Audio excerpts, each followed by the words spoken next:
Yeah, how much is the time? I'll tell you. Sure. Our second speaker, title of his speech is One Question Too Many. The power and perils of cross-examination. One question too many. Bob Ransom. Bob Ransom. The speech will be from 8 to 10 minutes.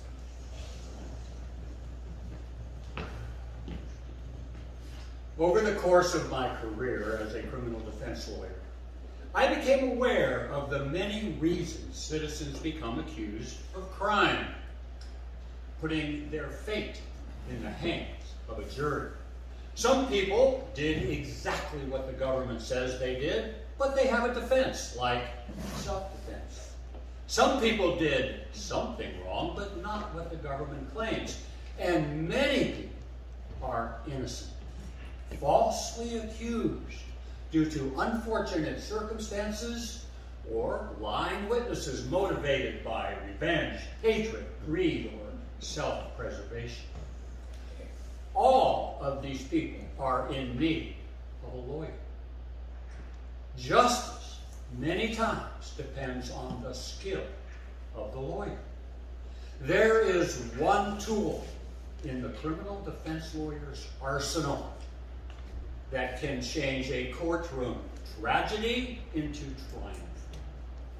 That tool is cross-examination. Cross-examination is performed by the use of only leading questions. Questions calling for only a yes or no answer. As an example from an actual case, the client was accused of robbing a 7-Eleven store. He, in fact, was innocent, falsely accused, a victim of mistaken eyewitness identification. He passed a lie detector test, but that was inadmissible. He had an alibi witness. Unfortunately, that witness was his mother. The government chose to believe that the mother was lying. The cross-examination of the 7-Eleven clerk went as follows. Mr. Clerk, when the robber walked into your store, you had no reason to notice him, did you? No. But you did notice the gun when it was pointed at you, didn't you? Yes. I'm sure that made you scared, and it was traumatic, wasn't it? Yes. But you were able to give a perfect, exact description of the gun to the police, didn't you? Yes. You also tried to give a description as best you could of the robber. Yes. When you gave that description, however, you failed to mention the shape and size of his chin, didn't you? Yes. You didn't mention his eyebrows. No. You didn't mention his shape of his ears. No. You didn't mention his cheekbones. No. The cross-examination went on, establishing the possibility of a mistake. The mother's testimony took on new meaning, and the man was acquitted. On the other hand, on the flip side of this coin, a poor and ineffective cross-examination can bring great peril to the client and tremendous embarrassment to the lawyer. I will give you 3 examples from actual cases. Thank God they're not mine.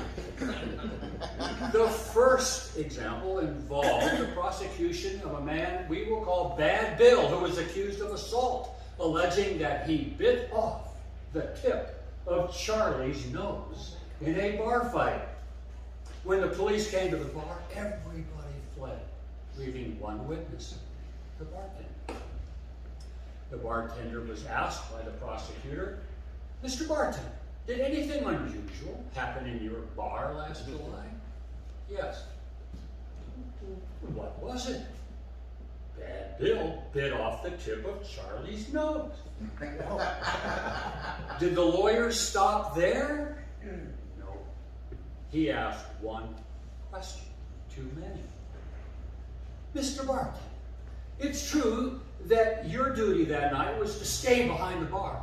Yes. You couldn't leave the bar. No. The fight took place by the pool table. Yes. The pool table's in the back room, isn't it? Yes. Isn't it true you could not see the fight? Yes. Did the lawyer stop there? No. He asked one question too many. If you didn't see the fight, how do you know Charlie bit off the tip, that Bad Bill bit off the tip of Charlie's nose? I did not see Bad Bill bite off the tip of Charlie's nose, but I did see him spit it out. The next example involved the prosecution of a mafia hitman we will call Harry Bagadonis. Harry was accused of committing a murder in Cleveland 10 years prior to the trial. In order to prove that Harry had been in Cleveland 10 years earlier, the prosecution called a hotel clerk. The hotel clerk testified that he recognized this defendant from checking him into his hotel 10 years earlier in Cleveland.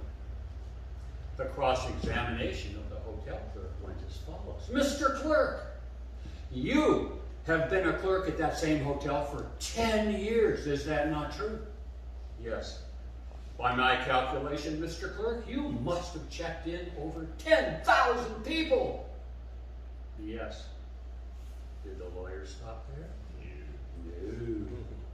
He asked one question too many. If you've checked in over 10,000 people over a 10-year period, how can you say you recognize my client? The answer?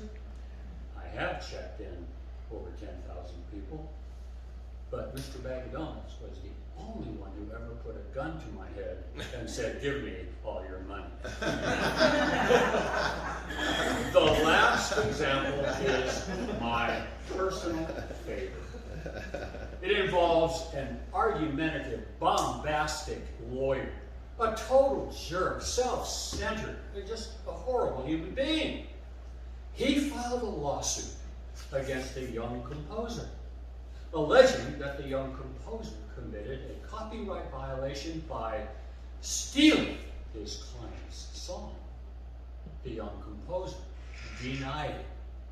On cross-examination, this bombastic lawyer asked the young composer, Sir, isn't it true that the notes in your song are exactly the same as the notes in my client's song? Yes, they are. Did he stop there? No. He asked one question too many. If the notes are the same, how can you say that your song is different? Well, the notes are the same, but the accents are different. What do you mean by accents? Well, let me give you an example, Mr. Lawyer. Take, for example, the phrase, you are an ass. If the accent is on the you, it sounds like you are an ass. If it's on the ass, it sounds like you are an ass, as opposed to something else, like an idiot. Many years ago, when I was more idiot than not, and learning about the power and perils of cross-examination, a mentor of mine said something I have never forgotten. He said, if you are a lawyer, and if you are in court, and if you are talking, you are probably screwing up. I think that little piece of wisdom applies not just to lawyers, but to everybody.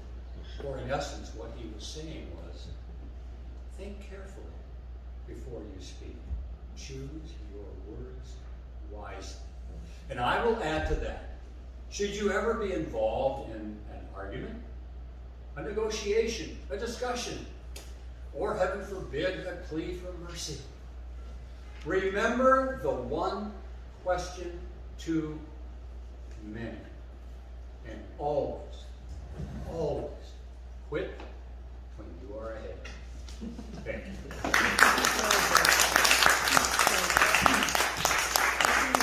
Please take one. 1 minute timer, turn the light off, and